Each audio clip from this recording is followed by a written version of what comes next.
Hello aspirants, looking at the current affairs for 1st of October 2018. So these are the important news items picked up from the Hindu newspaper. Let's understand them in detail. The first news item, India chases away Pakistan chopper breaching airspace. So this with respect to the helicopters, that is India and Pakistan, they have come up with an agreement where the helicopters are being barred from coming within 1 kilometers on both the sides of the LOCs. That's a line of control as per the agreement. But here the Pakistani helicopter has entered the LOC when the Indian armies were manning the area in the Pirpanjal valley. So at that point of time, the Indian army had to open the fire on the Pakistan helicopter. So it was actually in the Pakistan occupied Kashmir, PM Prime Minister, that is Raja Farooqi Haider. So he was the one who was been fleeing there, and it is a clear violation of the airspace agreement to what both the countries have been made. So any which ways, the bullets, neither the Prime Minister, it's not been hurt, in sense the bullets have not hurt the helicopter as well as the Prime Minister. Both are safe. And here the Pakistani military helicopter has nearly flew for almost 5 minutes within 250 meters of the LOC. So this was one thing where they had actually fired on, and here if it is a green helicopter, there should have been a different aspects. They would have responded in a different way, but the helicopter which was flying across the LOC was a white helicopter. So that was one of the reasons to why they had to release it. And the dignitaries also say that the incident has been coming after India and Pakistan troops actually exchanged the fire on the LOC in North Kashmir's Kupwara district. So here there was no damage, injury or casualty on either of the side. So they are saying that after this incident is what this particular issue had happened. So just that the agreement has been breached as of now. That's it.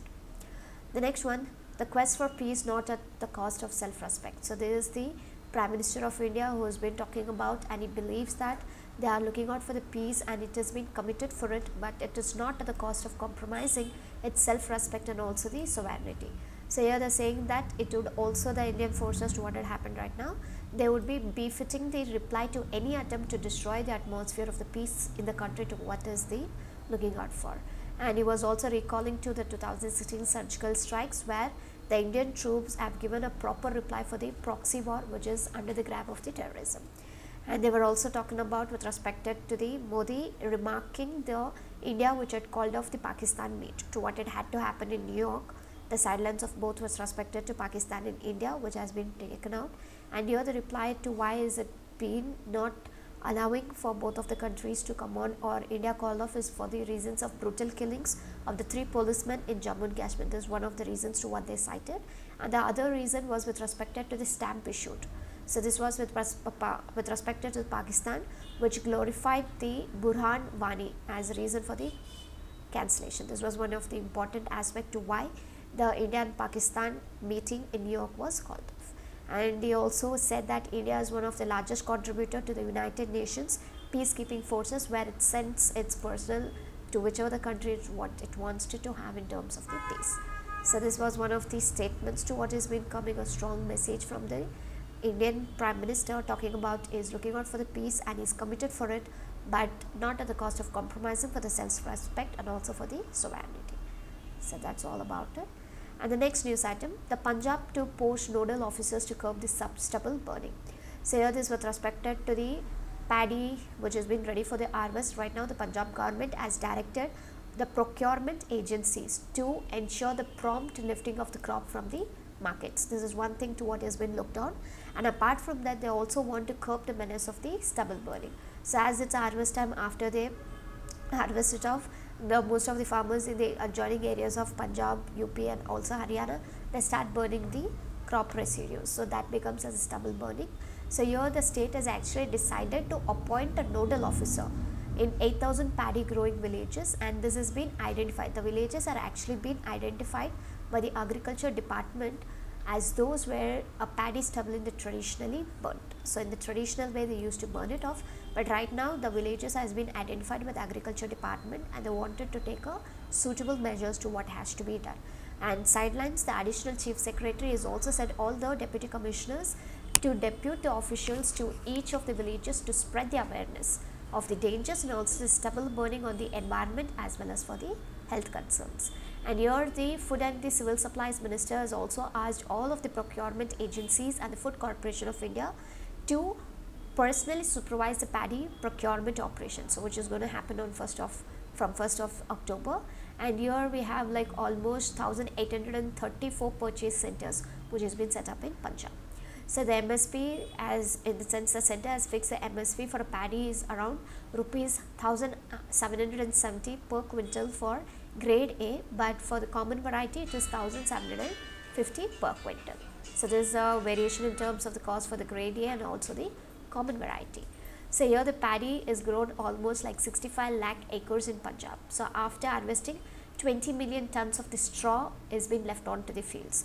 So they estimate that 15 million tons of the straw has been burned by the farmers to clear the fields, and they have to keep it ready for the next crop season. So this is what the problem which is traditionally happening, and that is the reasons we see the congestion of the smoke into the Delhi and also the adjoining places with respect to the smoke.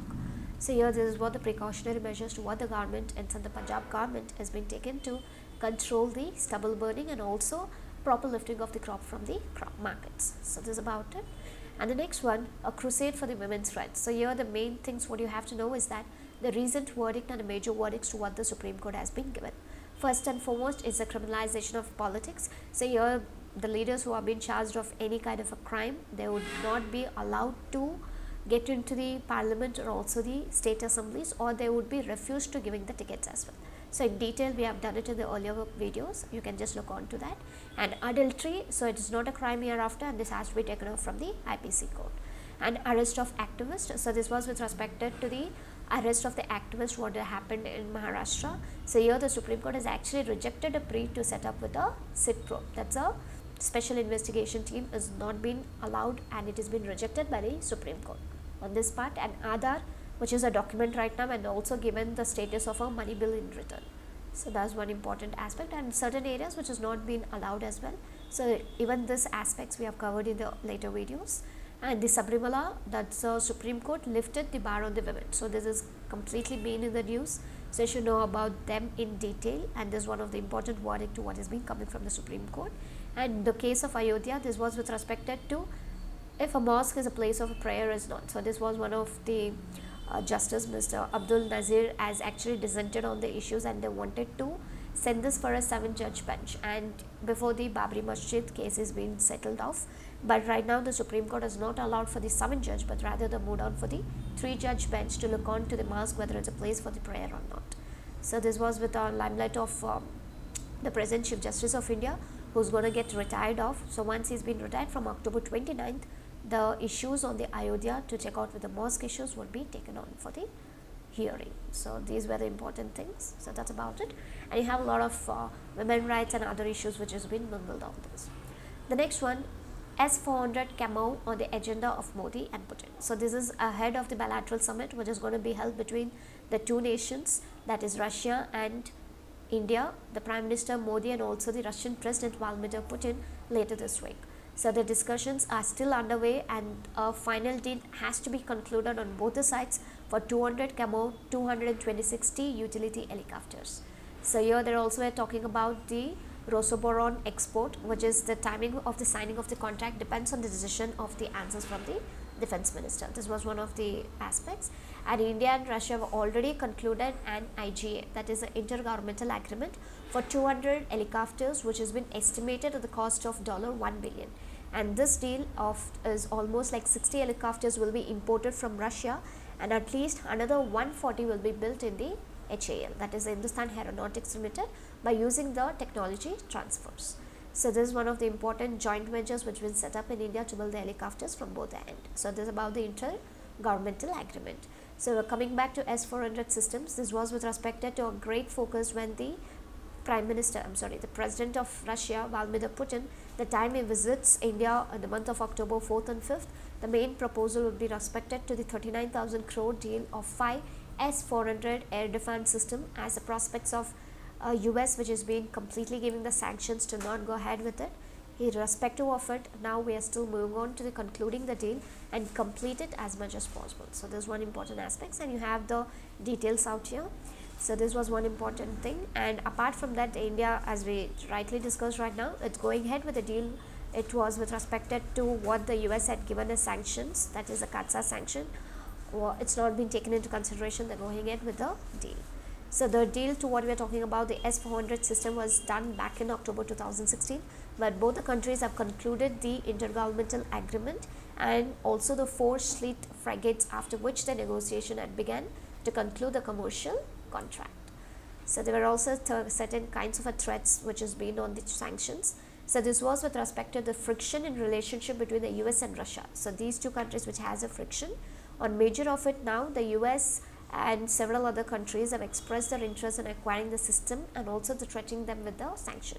So US allies and US have threatened that the countries are not supposed to move on with the deals with Russia, and it has also threatened them with imposing certain sanctions. So we also saw this continuously some times ago, and the administration from the Trump, they have also imposed the sanctions on some of the entities and also individuals in China. So this was with respect to recently which they acquired Su-35 fighter jets and also the S-400 systems. So this was with respect to China. But in sideline, the last year itself, the Turkey, which has also signed a deal to acquire these systems. So apart from that, October last year, Saudi Arabia, they were also signed a memo with content of the S-400, and they were talking to finalize the deal. And apart from that, Saudi Arabia had threatened the Qatar that the military actions would be taken if they tried to acquire the same to what they have acquired from Russia. That's the Saudi Arabia threatened in written to not to have the S-400 to what they have purchased from Russia. And apart from that, the port military which has been exported to Algeria. So this is one of the important deal which has also been cracked with Russia on the S-400. So the S-400 is the state-of-the-art S-400 TRANSFORM. It's the NATO name is called as SA-21 Growler. It is considered one of the most advanced long-range defense systems in the world. So this is almost having a range of 400 kilometers and can hit the target's height up to 30 kilometers. So this is a very powerful radar, and it can track hundreds of targets simultaneously, and it can also destroy the range of targets at the same time. So this is the efficiency of the S-400, and these are the countries which has been dealt it, and this is a threat to what has been coming from Russia, that is USA, on taking sanctions and also taking the deals with Russia, and what is the standard in India. And the later week we will be getting more in detail with respect to the CAMO 226 ultimately, the helicopters, so which has to get concluded. The next news item, and before that we have this each time, it includes a command post, 3D phased array acquisition radar which is part of it, optional tracking radar, and also the firing units. So these were the various kinds of missiles to be chosen from the mission requirements. So apart from whatever we are talking about, so these were the different criteria and the different signs which is being added each and every time as the missiles has been introduced. The next one, Pakistan terror charge outrageous India. So this with respect to Pakistan, which had made an attempt to link India with a post 2014 Peshawar terror attack, where it was completely most outrageous, which has been coming from the Indian envoy, and she replied to the United Nations General Assembly telling it is something which is not of a true fact. And they were also talking about the aspects where she also mentioned about a massive outpouring of the sympathy when there was an issue with respect to where a terror attack happened in Pakistan back in 2014. So it was with respect to the Pakistan Foreign Minister, that is Shah Mahmood Qureshi. He was the person who blamed India for the terrorist strike, and he also informed that India was the reason for 149 people, in sense the children who lost their life at the army public school. So in 2014 this was a very big issue, but right now the Pakistan Foreign Minister is trying to link India with this particular aspects, and the reply which has been coming from Indian envoy saying that it is something outrageous and we would not be accept to take up with all these preposterous claims to what has been making on India. And they also said that the government of the Pakistan, they have to make it clear that the state of Jammu and Kashmir will still remain the integral part of India. And she also pointed out 22 out of 132 entities which has been designated by the UN were being hosted by Pakistan. So what's the point in calling it India and written? And the master point of 26/11, the Mumbai terror attack, and also the UN designated terrorist Hafiz Zahid enjoys a free run inside the Pakistan and spews venom and also sets up a candidate for the electoral office. So these were the important highlights toward the Indian envoy in Britain, showing the and since they're throwing the light on the actual facts of what Pakistan is doing in Britain in terms of terrorism. So this is about it. And the next one, Macedonians vote in referendum on changing the country's name. So this with respect to the people of Macedonians, they have voted in a referendum where they wanted to change the name to Republic of North Macedonia. So this was to resolve the decades old dispute to what they had with Greece, and this had actually blocked them to have any kind of a membership with either with the European Union or with the NATO.